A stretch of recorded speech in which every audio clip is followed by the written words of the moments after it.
आप यहाँ गई वहां गई, आपको पता कैसे रहता है? हम कहते हैं कैमरा तुम थोड़ी ना चलाते हो अकेले, हम भी चलाते हैं। लेकिन काम कितना महीन होता है। आपके गांव में कितना काम हुआ है मेरे हाथ से लिखा हुआ है। मतलब नाली का निर्माण दादा, आज अगर मैं पढ़ दूं तो लाल मौसम के दरवाजे से बारात घर तक हमने कराया। रुखसात अहमद के घर से लेकर इरशाद अहमद तक के घर तक हमने करवाया। जगत नारायण के घर से लेकर तालाब तक हमने कराया। कवई नाली के निर्माण में महबूब के घर से लेकर कुकुरतारा तक हमने कराया। मतलब आपके सांसद को ये भी पता है कि नाली कहाँ से कहाँ गई और किस किसने कैसे कैसे इसकी निर्मित में अपना योगदान दिया। इंटरलॉकिंग वाले विषय पर दादा हमेशा तेज रहते हैं। पिच रोड से लेकर कलम के दरवाजे तक, रुखसार के दरवाजे तक दादा इंटरलॉकिंग का काम, गुलाम नट के दरवाजे तक महमूद नईम के घर तक इंटरलॉकिंग का काम, इरशाद अहमद के दरवाजे से मोफिद अहमद के दरवाजे तक, पिच रोड से सुबराती के घर तक। तो आज जब आप हमारे दीपक जी का भाषण सुन रहे थे, मैं गांववासियों को कहने आई हूं कि ये मात्र राष्ट्रपति का अभिभाषण नहीं है। राष्ट्रपति जी ने जो नव भारत के निर्माण की कल्पना दी है, उस नव भारत के निर्माण की शुरुआत तो हमारे ही गांव से होगी। और गांव में चाहे नाली का निर्माण हो, चाहे इंटरलॉकिंग का काम हो, चाहे प्रधानमंत्री आवास का काम हो, भारतीय जनता पार्टी का कार्यकर्ता सतत आपकी सेवा में रहेगा। आज यही संकल्प पुनः आपके मध्य में स्थापित करने आई है। पर कांग्रेस को ज्यादा वोट मिले हैं हमेशा। लेकिन आज मैं हूँ, दादा है, सुरेश पासी जी हैं, हमारे प्रदेश से आए हुए सबसे हमारे वरिष्ठ नेता हैं। हम उस बूथ पर क्यों आए हैं ये कार्यक्रम करने, जिस बूथ पर हमसे ज्यादा कांग्रेस को वोट मिला है और सतत मेरे तो दोनों चुनाव में मिला है। क्योंकि आपको नरेंद्र मोदी जी का एक ही संदेश देना चाहते थे कि हम उनके भी सेवक हैं जिन्होंने हमारे लिए वोट दिया, उनकी भी सेवा करते हैं जिन्होंने हमें नंबर 1 पर नहीं पहुंचाया। द्वेष की भावना के साथ नहीं, विकास की भावना के साथ मेरे दोनों अध्यक्ष आज यहाँ बैठे हैं। कि मेरा और जयशंकर जी का बहुत बड़ा गौरव है, हमारा अभिमान है कि जिस क्षेत्र में हमको मुसीबतों का सामना करना पड़ा, उस क्षेत्र में आज हम गांव-गांव जाकर बता सकते हैं कि भारतीय जनता पार्टी के कार्यकर्ता और भारतीय जनता पार्टी की सरकार ने आपके लिए क्या-क्या काम किया।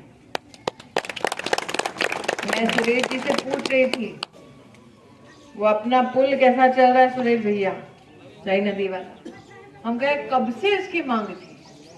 मैं कहा जब से देश आजाद हुआ। जब से देश आजाद हुआ तब से लेकर अब तक वो एक पुल का निर्माण नहीं कर पाए।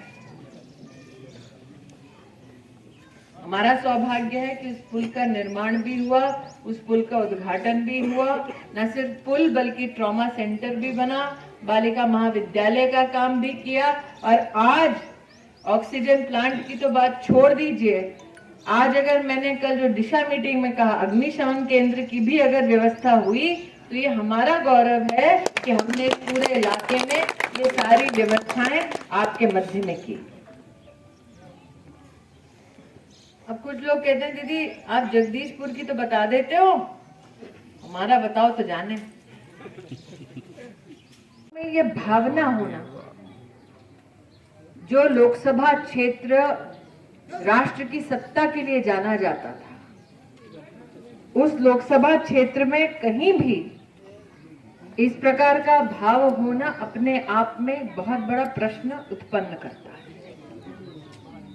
कि क्या जिस गांधी परिवार ने इस लोकसभा क्षेत्र के कांधे पर चढ़कर राष्ट्र के सर्वोच्च संवैधानिक पद को प्राप्त किया, राष्ट्र की सत्ता को प्राप्त किया, क्या उस परिवार ने लोकसभा क्षेत्र के गांव के शक्ति केंद्र तो भूल जाइए, ग्राम वासियों को इस सम्मान के लायक नहीं समझा कि उनके मध्य में आए, उनके मध्य में रहे, उनकी पीड़ा को समझे। 8 वर्ष से मेरा अमेठी से नाता है।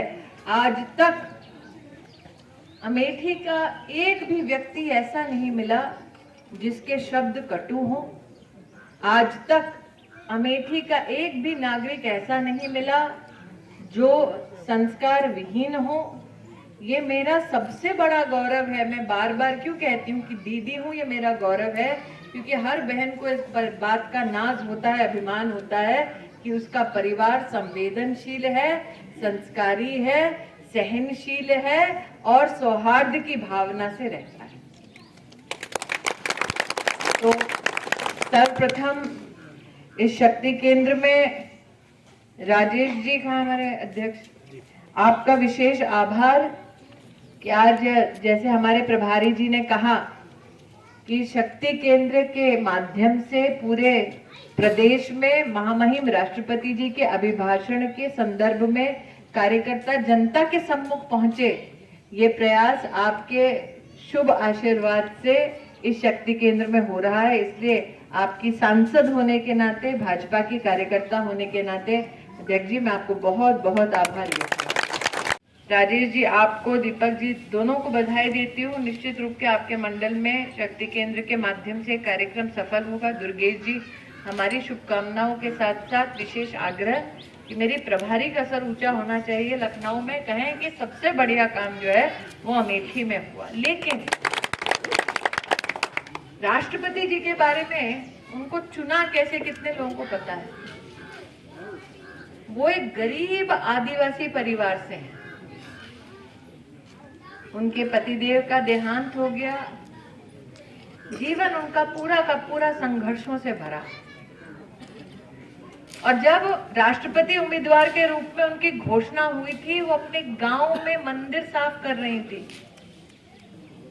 जो कमाती थी वो अपने गांव के स्कूल के बच्चों को दान कर देती थी, गांव में काम करने के लिए दान कर देती थी।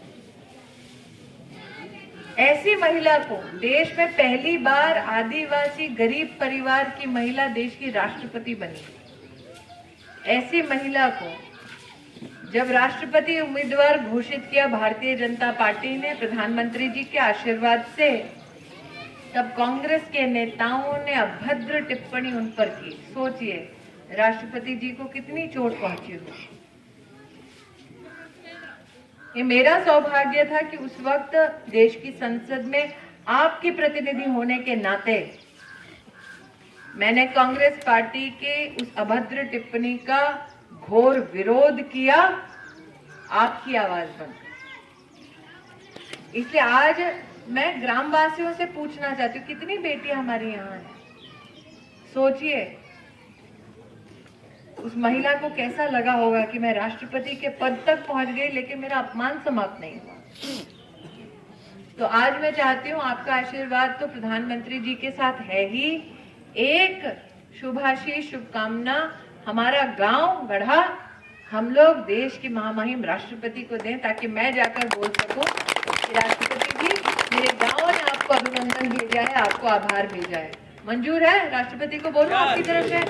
तो ठीक है भैया, फोटो वाले जो भैया हैं सब अपनी मुट्ठी भांज के हाथ उठा लो। हम राष्ट्रपति जी को ये आपके सम्मान की तस्वीर भेजेंगे। आ रही है ये आपकी सबसे बड़ी ताकत। जितने लोगों ने आवास के लिए, गटर के लिए, पानी के लिए, बिजली की आपूर्ति के लिए, ये सारे हमको कागज दिए, एसडीएम महोदया को दे दिया गया है, ताकि एसडीएम महोदया मेरे इस कार्यक्रम के बाद यहीं रुककर आपके साथ उन सारे समस्याओं का समाधान आपको यहीं दे। और भाजपाई है इसलिए काम अधूरा नहीं करेंगे, दुर्गेश जी संग रहेंगे, काम हो गया कि नहीं बताएंगे। और काम करने का तरीका भी अलग है। यहाँ कितने लोगों को कोरोना का इंजेक्शन लग गया, टीका लग गया भैया बताओ? सभी को लग गया। सबको लगा? 2 लगा, 3 लगा? 3 लग गए। 3 लगा? बाजार में उसकी क्या कीमत है पता है? आज हम चाहते हैं कि सब आराम से, जो विशेषता गरीब परिवार से है, बाजार में उस एक इंजेक्शन की कीमत पता है कितनी है? 12। एक की है 600 रुपए, 3 डोज लिया मतलब 1800 रुपए प्रति व्यक्ति। अगर 1800 रुपया प्रति व्यक्ति सबको मुफ्त में मिला, अगर अमेठी में कांग्रेस का सांसद होता, देश में कांग्रेस की सरकार होती, तो दिल पर हाथ रखकर कहो सबको 1800 रुपए की मुफ्त की वैक्सीन मिलती? नहीं, कभी नहीं। नहीं मिलती ना। दिलवाया किसने? मोदी ने दिलवाया ना। तो आज अगर मैं आशीर्वाद मांगू तो किसके लिए मांगूंगी? मोदी जी के लिए। मोदी जी के लिए। अब कुछ हमारे लोग हैं, पता नहीं सपा से हैं कि कांग्रेस से हैं, बसपा से हैं, पता नहीं, थोड़ा चिल्लम चिल्ली कर रहे थे। फिर हमने उनसे कहा पूरे अमेठी लोकसभा क्षेत्र में आज लगभग 4.5 लाख परिवार, मैं सलोन भी गिन रही हूँ उसमें, 4.5 लाख परिवारों को पिछले 2 साल से मुफ्त का अनाज मिल रहा है। मिल रहा है कि नहीं मिल रहा है? ये कोई बड़े बाप के किसी बड़े सुपुत्र ने तो नहीं किया, कभी नहीं। जिसकी माँ स्वयं गरीब, अभी उनकी माँ का देहांत हुआ, जिसने खुद गरीबी देखी गांव में, उस प्रधान सेवक ने अनाज पहुंचाया मुफ्त का। आगामी 1 वर्ष और पहुंचाने वाले। 3 साल अमेठी की जनता थोड़ा दिल पे हाथ रखकर बोले, 3 साल आपने तो कितने प्रधानमंत्री देख लिए, 3 साल कभी भी अमेठी में 3 साल मुफ्त का अनाज हर गरीब परिवार को मिला है क्या? नहीं मिला। तो इसीलिए राष्ट्रपति जी का अभिभाषण जो है इन सभी विषयों पर आधारित है। कभी जिंदगी में हिंदुस्तान के प्रधानमंत्री ने कभी भी नरेंद्र मोदी छोड़कर 3 साल मुफ्त अनाज गरीब तक नहीं पहुंचाया। आपने यहाँ से कितने प्रधानमंत्री चुन के दिए? लेकिन पहली बार जब नरेंद्र मोदी 2014 में गौरीगंज में भाषण देने आए थे और दादा वहां खड़े थे, फर्राट बोल रहे थे, तो नरेंद्र भाई ने तब कहा दादा से, मंच पर कहा कि हम बदले की भावना से नहीं, बदलाव की भावना से आए हैं और वो बदलाव हमने अमेठी में करके किया। महामहिम राष्ट्रपति केंद्र में आज शुरुआत हो रही है कि कम से कम 4 हमारे कार्यकर्ता राष्ट्रपति जी के जो शब्द हैं, उनकी जो भावना है, उनकी गरिमामय उपस्थिति में राष्ट्र को जो संबोधन हुआ उसका एक एक शब्द एक एक नागरिक तक पहुंचाए। इसका मतलब भारतीय जनता पार्टी के लगभग 1 लाख कार्यकर्ता मात्र शक्ति केंद्र पर आज राष्ट्रपति अभिभाषण को जनता के पास ले जाने का ये एक शुभ काम, शुभ संकल्प आज ही से वो शुरू होगा। ये हम सबका सौभाग्य है कि पूरे प्रदेश में उसकी जिम्मेदारी हमारे प्रभारी को दी गई है, संजय जी को।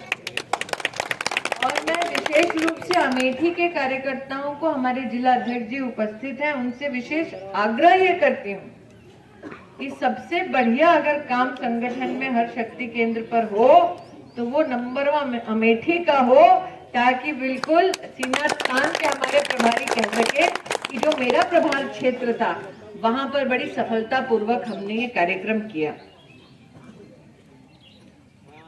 संगठन की दृष्टि से चंद्रमौली जी ने आज जब दादा का उल्लेख किया तो कहा उनका बूथ नंबर 1 था। दादा ने भी अपनी पुरानी यादें ताजा करके कहे, आज भी हम लोग कहते हैं गांव-गांव में, तेज विधायक तेज भान सिंह। और देखिए दादा, एक विधायक का इतना प्रेम प्राप्त करना, इतना सम्मान प्राप्त करना कि 3-3 पीढ़ी उनको याद रखे, ये अद्भुत कल्पना साक्षात रूप में मात्र इसी जनपद में दिखाई दे सकती है। लेकिन जिन विषम परिस्थितियों में भारतीय जनता पार्टी के कार्यकर्ताओं ने काम किया, बस उन विषम परिस्थितियों को भी भूलना नहीं चाहिए। मैंने जब अपना पहला चुनाव लड़ा तब मेरे अध्यक्ष जयशंकर जी थे। आज हर बूथ को शक्ति देने का काम उनके पास है। लेकिन जब मैं और दयाशंकर जी तब 2014 में वोट मांगने जाते थे तो कई परिवार डर के मारे कहते थे मत आना भैया, पता चल गया तो हमें मुसीबत हो, पता चल गया तो हमारा काम नहीं होगा, पता चल गया तो कहीं हमें कोई प्रताड़ित ना करे, इसलिए दयाशंकर जी दरवाजे दरवाजे जाते और कई लोग डर के मारे दरवाजा नहीं खोलते। आज जिस बूथ पर मैं आई हूँ, दीदी राहुल गांधी जी विदेश में देश का अपमान कर रहे हैं, गलत शब्दों का कह रहे हैं भारत में लोकतंत्र खत्म हो गया है, इस तरीके की। कहूंगी जिसको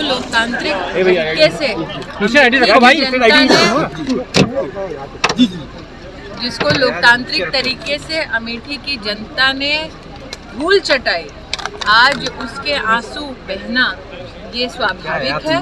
मैं इतना ही कहूंगी, हमारे राष्ट्र का ये गौरव है कि हम आज विश्व की 5वीं सबसे बड़ी अर्थव्यवस्था बन चुके हैं। इस विषय को सम्मान देने की बजाय जिस प्रकार की टिप्पणियां श्री गांधी ने की हैं, वो इस बात का संकेत है कि 24 में भी उन्हें हार का अंदेशा हो चुका है। दीदी धन्यवाद।